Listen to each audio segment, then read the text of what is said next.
Guys, nandito kami sa Sukwa Cape dahil merong bazaar dito. Filipino community, mga Filipino restaurant, ganyan. So, pupunta tayo ngayon doon. At as you can see, medyo maaga pa ha. Bihira lang mag-vlog na may liwanag pa. Laging madilim. So, hahanapin muna natin siya dahil hindi ko alam yung eksaktong lugar kung saan yon. Pero ang sabi nila, dito lang daw yun malapit. Guys, ang tagal ko na pumupunta dito sa Sukwa Cape. In fairness, hanggang ngayon alam nyo ba, gandang-ganda pa din ako dito. Kasi siya, parang siyang lumang lugar, ganun. Ako sa inyo, meron ditong camel. Ayan super cute ang camel. Tapos dito naman, may mga ano ba to? Kabayo. Yung maliliit na naman tawag, nakalimutan ko. Guys, nakita na namin siya. Dito lang pala siya sa opposite. Pagkababa ng taxi, dito ka sa kabila pupunta, hindi mismo sa loob ng Sukwa Cape. Order na kami, nakalimutan ko lang i-video. Pero kasi nagbe-video ko for TikTok and Facebook, so yun. Nandito kami ngayon sa tapat ng Kwentong Kalye. Itong mga Filipino food tong mga to. Ayan yung mga pagkain nila. Mura lang dito guys. Ang dami lang serve dito. At meron pang mga iba. Ito, this is Sari-Sari Fusion. Meron silang Filipino food, Thai food, and Japanese food. Basta madami silang pagkain dito na Ayan. Guys, dito kayo makakabili ng mga drinks. Milk tea, matcha, ayan. Dito, masarap dito guys. Mura lang sa kanila. Punta kayo dito kasi masasarap yung mga food na nandito. Yung madilim na guys, pero kumakain pa kami ni Adham. Ayan. Maya-maya may pupuntahan pa tayo. Ito si Adham kumakain. Ang init pa ng siopaw guys, kaya hindi ko pa siya makain. So kami guys kumain. Ngayon naman pupunta kami sa metro station kasi pupunta naman kami ngayon sa Matarkadim dahil titingin kami nung paupahan doon. Titignan ko kung maayos kasi yung last time na napuntahan namin, okay naman siyang, kaso nga lang yung kusina sa kabanyo nasa loob ng kwarto. Saan ka naman nakakita ng ganun guys? Kaya ang complicated ng bahay na yun. Maganda naman siya, kaso nga lang parang kasi siya, malaking flat tapos hinati sa gitna. Kaya ganun yung naging style niya.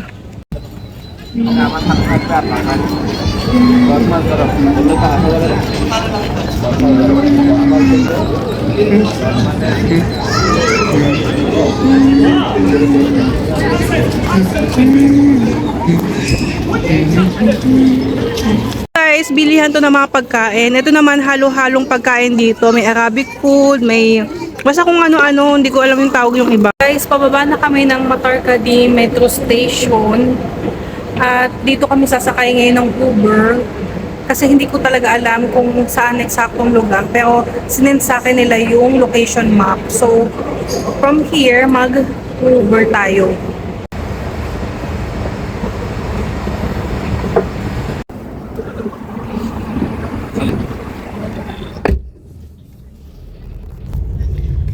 Nakasakay na kami guys. Ngayon, papunta na kami doon.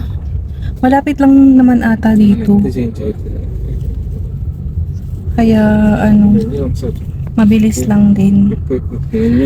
Lagi kong nakakalimutang tumingin sa camera. Kaya mapapansin nyo lagi ako nakatingin dito. Pero ito pala yung camera. Na kami guys. So pasok na kami sa gate. Enter lang tayo guys.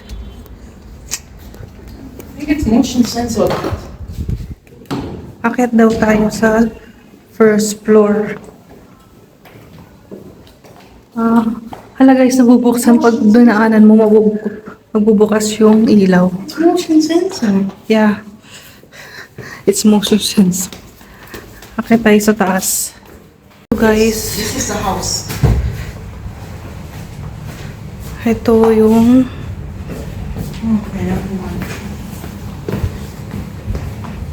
this is the room. Then this is the living room. Mayroong cabinet. May table dito. Split AC. Then, ito yung bathroom. So, may bathroom in the kitchen. Hindi ko alam guys kung fully furnished to. Pero ayoko talaga ng fully furnished. Ito yung kanyang kitchen. Sobrang liit lang. Pero the good thing is, meron sila ditong, what's this? Window. Ay, hindi ko alam sarado yung window nila. Parang covered yung ano to, CCTV? Bakit may CCTV dito? Adam, look at that. Is that CCTV? Ah, no, it's a, para sa bulb. For this, look, naka-ano siya, sticker. Ayoko na naka-sticker kasi kailangan ko ng sunlight. It's only one. Tignan natin guys, there's another one. Number 11 naman daw. And one. This is the living room. That's the bedroom. This is the living room. And there is the bedroom. Sa bedroom. Is this fully furnished? If you want furnished also possible, unfurnished also possible. You We want have, furnished? the problem, we have things. Yeah, then they will remove all the furniture. Okay. Yeah. This is the room.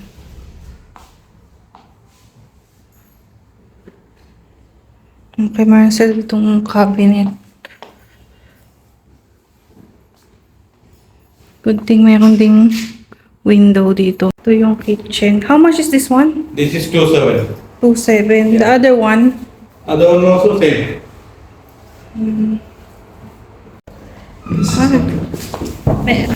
meron pa daw guys na isa, titingnan natin, pero hindi dito sa building na to.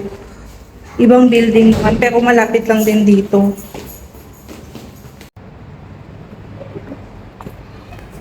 This one. This is the living room. There's the kitchen. This is the living room. There's the window is there.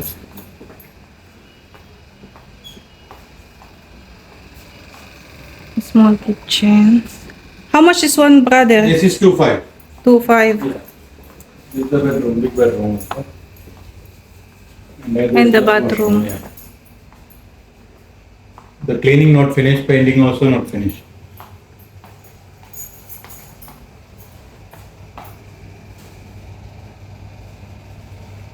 Talaga sa fourth na pala to. Ayan. Sa ground floor din to. Ito yung living room. That's the This bedroom. one. The bedroom. Ito yung bedroom. Adam, come here. How much is this one? This is also 2.5. 2.5. Kitchen and washroom inside. Ito yung kitchen.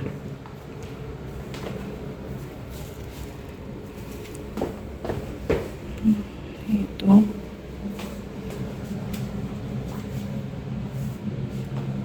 And ito yung bathroom. Still yung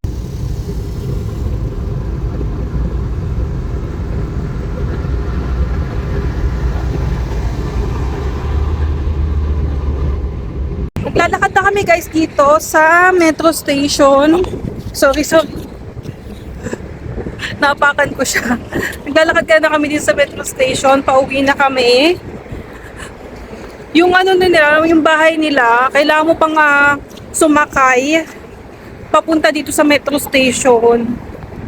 So, I'm not sure. Pero okay naman yung bahay nila. Kaso nga lang, ewan ko ba, medyo nalilitan talaga ako. Tatanong ko pa sa asawa ko kung okay sa kanya. Pero 50-50 tayo dun sa lugar na yun. Pasok na tayo.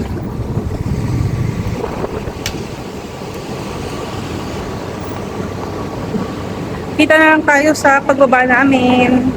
Finally guys, nakauwi na kami. Naglalakad na lang kami guys ngayon pa uwi. Hindi naman siya ganun kalayo, pero ayun nga, titignan ko pa din kung magugustuhan ng asawa ko. Hindi ko pa sure. Para sa akin medyo maliit nga siya compared dun sa ibang tinignan namin. Pero Yun kasi, 2.5 lang yun. Mura na din. At ang concern ko lang talaga, medyo malayo din yung ano, yung metro station. So, sakay ka pa ng isang sakay. Unlike dito sa amin, talagang walking distance na lang dito. So, less pamasahe.